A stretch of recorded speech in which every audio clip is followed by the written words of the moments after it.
আজকে আমার লক্ষ্মীর ২ বছর পূর্ণ হলো। আর এই ২ বছর উপলক্ষে ছোটখাটো একটা আয়োজন করার চেষ্টা করেছি। মাশাআল্লাহ সম্পূর্ণ ডেকোরেশন কমপ্লিট করে দিয়েছে পার্টি প্রপস এর পেজ থেকে লুক এসে। আর এইদিকে আমার মেয়ের সব বন্ধু বান্ধবী সবাই এসে গিয়েছে। সারাদিন নিজের হাতে মেয়ের জন্মদিনের জন্য রান্না করেছি। মোট ৩০ জন মানুষের জন্য একা হাতে সবটা রান্না করেছি। আর এইগুলো সবাই হলো আমার রাজিয়ার বান্ধবী। ছোট থেকে বড় সবাই রাজিয়ার অনেক ভক্ত, অনেক আদর করে রাজিয়াকে, তাই তাদেরকে নিয়ে একটু ফ্রেমে বন্দি হলাম। অন্যদিকে এখানে আগে থেকেই রাজিয়ার জন্য একটা পেজ থেকে আমি রেগুলার কেক আনি, সেই পেজ থেকে একটা সুন্দর দেখে কেক অর্ডার দেই। আর এই কেকটা আমাকে বানিয়ে দেয় আয়েশা সুলতানা আপু। কেকটা মাশাআল্লাহ অনেক মজা ছিল। মাশাআল্লাহ সবার কিন্তু অনেক পছন্দ হয়েছে। অবশেষে আমরা সবাই একটু ফ্রেমে বন্দি হলাম, একটু ছবি চললাম। আসলে সারাদিন কাজ করার পর একটু ক্লান্ত লাগছিল। আর এখানে একটু কেক কাটতে সবাই আর কি একসাথে হলাম। সবাই মিলে অনেক সাহায্য করেছে আর এই দিকে সবাই মিলে অনেক আনন্দও করেছি। তো আমরা এখন একটু ছবি টবি তুলছি আর এইদিকে এখন একটু কেক টেক কাটবো সবাই মিলে। আসলে সব মিলিয়ে প্ল্যানটা যে এত সুন্দরভাবে সাকসেসফুল হবে সেটা কল্পনা করিনি। সবাইকে নিয়ে যে অনেক সুন্দর করে আনন্দ করতে পেরেছি এটাই যথেষ্ট। আর এইদিকে সবাই মিলে এখন কেক কাটছি। আর আফসোস যে রাজিয়া দাদু বাড়ি থেকে কেউ আসেনি, তো এটা মনে কষ্ট মনেই থাকলো। তো সবাই মিলে এখন কেক কাটলাম। সবাই আমার মেয়ের জন্য দোয়া করবেন।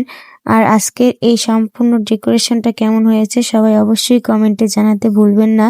তো আমি এদিকে একটু রাজিয়াকে কেক খাইয়ে দিচ্ছিলাম আর অন্যদিকে রাজিয়াকে খাওয়ানো শেষ করে একটু সাইফাকে খাওয়াচ্ছিলাম আর অন্যদিকে একটু লামিয়াকে খাইয়ে দিচ্ছিলাম।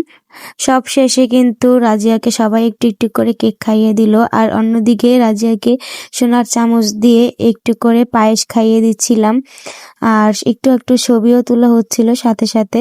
সব মিলিয়ে কিন্তু অনেকটাই ভালো লেগেছে। সবাইকে একটু একটু করে কেক খাইয়ে দেওয়ার মধ্যে এই সবাই একসাথে আনন্দ করার যে মজাটা, সেটা আসলে সবাই একসাথে হলে বোঝা যায়। তাও অনেকে অনেকেই দাওয়াত দিয়েছিলাম, তাদের মধ্যে সবাই আসেনি।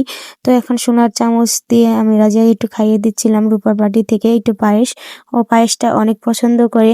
আর এদিকে বল নিয়ে সবাই একটু এটা নিয়ে ওটা নিয়ে একটু মজা করছিল। আর এদিকে রাজিয়ার নানিও রাজিয়াকে পায়েস খাওয়াচ্ছিল। ততক্ষণে রাজিয়া পেট ভরে গিয়েছিল। রাজিয়া কেকটা পছন্দ হয়েছে আর রাজিয়াকে কেকটাই খাইয়ে দিল।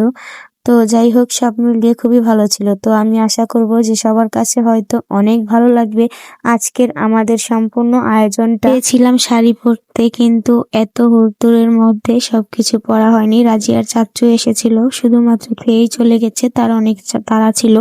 তো এদিকে আমরা সবাই একটু ফটোশুট করছিলাম।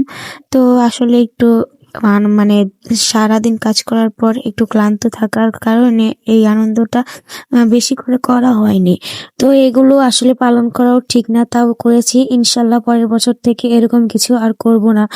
তো যাই হোক, আমার ভিডিওটা তোমাদের কাছে কেমন লেগেছে অবশ্যই কিন্তু কমেন্টে জানাতে ভুলবে না। তো আশা করি সবার কাছে আমার ভিডিওটা ভালো লাগবে। সবাই দোয়া করো। আল্লাহ হাফেজ।